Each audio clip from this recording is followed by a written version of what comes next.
Part 57, Human Development from 5 Million Years Ago.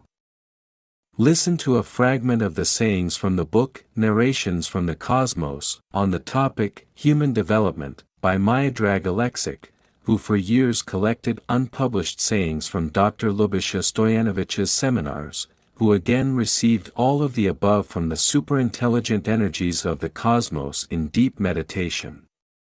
5 million years ago, there were countless living beings on Earth, but there were no humans and no monkeys. 30% of today's living beings living on planet Earth originated on some other planets, so the energy of Christ brought them here as ready-made living beings. It knows very well who it can bring and who it is not worth, because they would all die. Then the energy of Christ brought the ancestor of man, a prototype that did not look like us, but is always a prototype, something that needs to be developed later, and not to remain as it is. He was much less developed than we are, he was less developed than monkeys, but he had all the stages of development in his genetic code. If he uses them, activates them, exercises them, lives in an appropriate way, if not, he will remain where he is. 1,500,000 years ago, 4 branches developed from our ancestor. There were 3 types of monkeys that still exist today and did not develop particularly well, and there was a 4th branch from which man later developed who did not look like a monkey but was different, more advanced than a monkey. The energy of Christ paid the most attention to that branch, because it had a perspective, while the monkeys did not, of developing into highly developed spiritual beings. The energy of Christ made a lot of mutations, changes in our aura and body, in order to help us develop, often to preserve life that was threatened due to climate and other changes, so it, having put in so much effort, wanted to maintain human race on the planet Earth. Our ancestor, with the help of the energy of Christ, which constantly guided him, changed him, trimmed him, looked after him, took care of him, slowly began to develop. He received around his aura the first layer of the astral body, which contained some knowledge that was automatically poured into our ancestors' aura, into consciousness, so they became more intelligent thanks to the help of that first astral layer. They progressed slowly, very slowly, because the development from an animal to some superior being is terribly slow at first.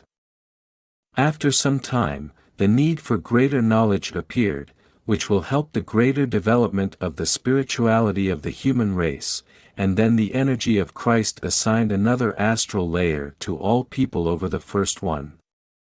The second layer of the astral practically contained everything that a person needs if he applies it, if he behaves properly, if he has positive thoughts and a way of thinking that is harmonized with the will of the Creator, and if not, everything is in vain.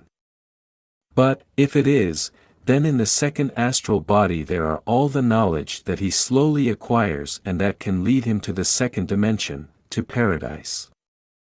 So, man had everything he needed around his aura in the second astral layer, and some succeeded and some did not, but gradually the human race moved forward.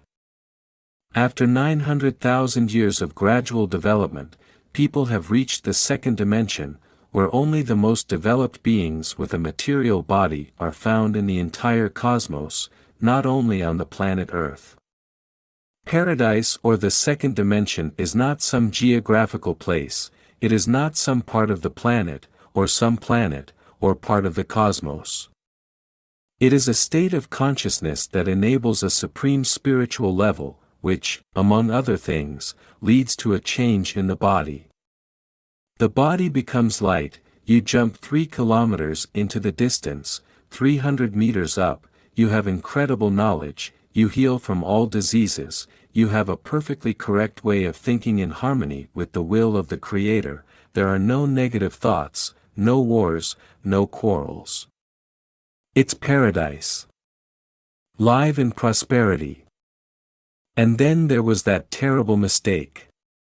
So, people were not in paradise for 3 days, they were for over 400,000 years, which allowed them to progress further because, the longer material living beings are in paradise, the greater their development. Paradise encourages development to the extent that 10% were enlightened. Imagine, every 10th person was enlightened, but everyone else had a high level as well. Those who were the most developed could create energies, which is the ultimate power. The power to create is the greatest power in the cosmos. Only the Creator was allowed to create energies. It is the law of the cosmos. People dared, broke that law, didn't take it into account, started creating energies. This was done by the most developed among people, those who could create them, who had the knowledge. Those who could not create energy, they are not guilty of anything. People directed these energies to work for the good of the human community, to perform some tasks that people could not do. It turned out that energies are like some of their servants working in the interest of the human community. However, the Creator created all the energies in the cosmos, and only some energy was created thanks to the creation of the energy of the Tree of Christ and the energy of the Holy Spirit, but only with the blessing of the Creator. All other energies, 99.99% of energies were created by the Creator, that is, their embryo, and then the unique field developed them. Therefore, no one but the Creator in the cosmos can create energies. This was started by the people who were in paradise and from planet Earth. The Creator tolerated it at first, thinking that this madness would pass them by, because he was very tolerant, patient, but time passed and he warned them not to do that. Some people gave up, most did not, they continued to create energies. This lasted for a very long time.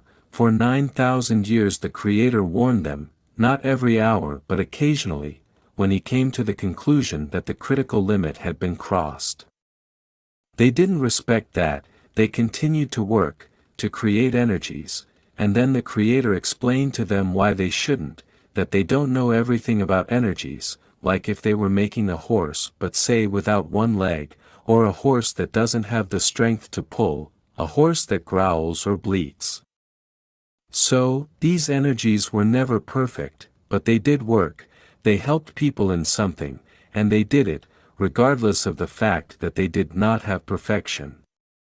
But the Creator said what is basic, that all the energies in the cosmos that he created serve the entire cosmos and cannot serve one race, one region, or anyone separately. So, they have to serve, to work for the benefit of the entire cosmos. People continued to ignore the warnings of the Creator, and then he saw that he could not separate the people who created energy from those who did not, because they too got used to enjoyment, thinking only of the benefits of the human race, and he decided to throw all people out of paradise. And that happened 127,000 years ago. Suddenly falling into the 13th dimension, like into some mud. He took away the luminous bodies that they had received a short time ago, he took away their astral bodies, and man became an animal, the same one he was before he got these and many other capabilities. The Creator blocked the DNA that contained the powers that people had in paradise when they jumped 3 kilometers and created energies, that was all blocked. He left in their DNA only what they needed for bare life. However, because he knew that he would not endure, that one day he would forgive people, because he has the enormous power of forgiveness, he just blocked all those abilities that we had in paradise. If people start heading towards paradise again after suffering, after realizing what they did, so that they would not climb again for 900,000 years and conquer those powers, the Creator will free them and people will slowly regain the abilities they once had. The treasury of sacred knowledge is grateful for your interest and sends you a lot of spiritual patience and love.